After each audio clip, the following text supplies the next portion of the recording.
கர்த்தருடைய நாமத்துக்கு ஸ்தோத்திரம் உண்டாவதாக. கெட்ட குமாரனுக்கும் நமக்கும் ஒரு சம்பந்தம் இருக்குங்க. எப்படி கெட்ட குமாரன் தகப்பன் இடத்துல எல்லாவற்றையும் சொத்தை எல்லாம் அவன் பிரித்து அவனுடைய பாகத்தை எடுத்துகிட்டு போய் கெட்ட வழியில் செலவழிஞ்சு பிறகு பன்னிக்கு கிடைக்கிற அந்த தீனி கூட கிடைக்காம அவன் பிறகு யோசித்து தகப்பன் இடத்துக்கு போனால் ஒரு வேலைக்காரனாக கூட இருந்தாலும் நமக்கு வயிறார சாப்பாடு கிடைக்கும், நம்ம தகப்பன் இடத்துக்கு போகலாம் என்று அவன் உணர்ந்து என்ன செய்கிறான், வேலை செய்கிறதுக்காக போகிறான். அங்கே தூரத்திலே மகன் வருகிறதை பார்த்து தகப்பன் ஓடி போய் கெட்டிப்பிடிச்சு அவனுக்கு விலை உயர்ந்த ஆடைகளை போட்டு மோதிரங்களை அணிவித்து வீட்டில் பெரிய விருந்து நடக்கிறது இல்லையா. அவன் பையன் திரும்பி வந்து விட்டான் என்று அவர் தகப்பன் ரொம்ப சந்தோஷப்படுகிறார். அதே போல தான் நாம் கெட்ட வழியில் நடந்து ஒரு வியாதியோ சிறைச்சாலை தண்டனையோ இல்லை மிகப்பெரிய காரியங்கள் நமக்கு விபத்தோ ஏதோ நடந்து அந்த நேரத்தில் நம்மளுடைய பாவங்களுக்காக நாம் இப்படி தண்டனை அனுபவிக்கிறோம் என்று நீங்கள் உணர்த்தப்பட்டீர்கள் என்றால் தயவுசெய்து இயேசு கிறிஸ்துவிடம் போங்கள்.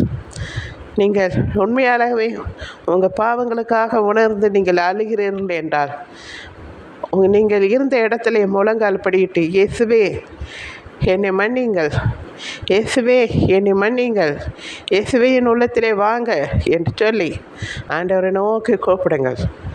ஆண்டவர் உங்களை அணைத்து முத்தமிடுவார். அவர் தமது பரிசுத்த இரத்தத்தினால் உங்களை கழுவி சுத்தப்படுத்துவார். நீங்கள் பரிசுத்தமாவீர்கள். அவர் அழகான உங்களை சொந்த மகளாக உங்களை ஏற்றுக்கொள்வார். உங்களை புறம்பே தள்ள மாட்டார். ஆனால் நீங்கள் மன்னிப்பு கேட்பது மிகவும் அவசியம். அப்படியே நம்ம மரணம் நேரிட்டாலும் பரவாயில்லை, நாம் செய்த தவறுக்கு தண்டனை கிடைக்குது என்று நினைத்து விட்டு அப்படியே மனம் போன போக்கிலே போய்விடாதீர்கள். அந்த பரிதாபம் நரகத்திலே தான் போய் விழுவீர்கள். இனி காலம் இல்லை. இப்பொழுதாவது நீங்கள் பாவங்களை உணர்ந்து ஆண்டவரிடத்தில் வந்து, ஆண்டவரே என்னை மன்னியுங்கள் என்று நீங்கள் ஒரு சாதாரண விண்ணப்பம்தான், இயேசுவே என்னை மன்னியுங்கள், நான் செய்ததெல்லாம் பாவம், நான் இப்படிப்பட்ட பாவங்கள்லாம் ஜீவித்தேன், என்னை மன்னித்து உம்முடைய பிள்ளையாக ஏற்றுக்கொள்ளுங்கள் என்று சொல்லி கெஞ்சுங்கள். ஆண்டவர் உங்களை சொந்த குமார்த்தியாய் ஏற்றுக்கொள்வார். உங்களுக்கு ரட்சிப்பு என்னும் பரிசுத்த ஆடையை உங்களுக்கு கொடுப்பார். நீங்கள் அவருடைய பிள்ளையாய் மாறுவீர்கள்.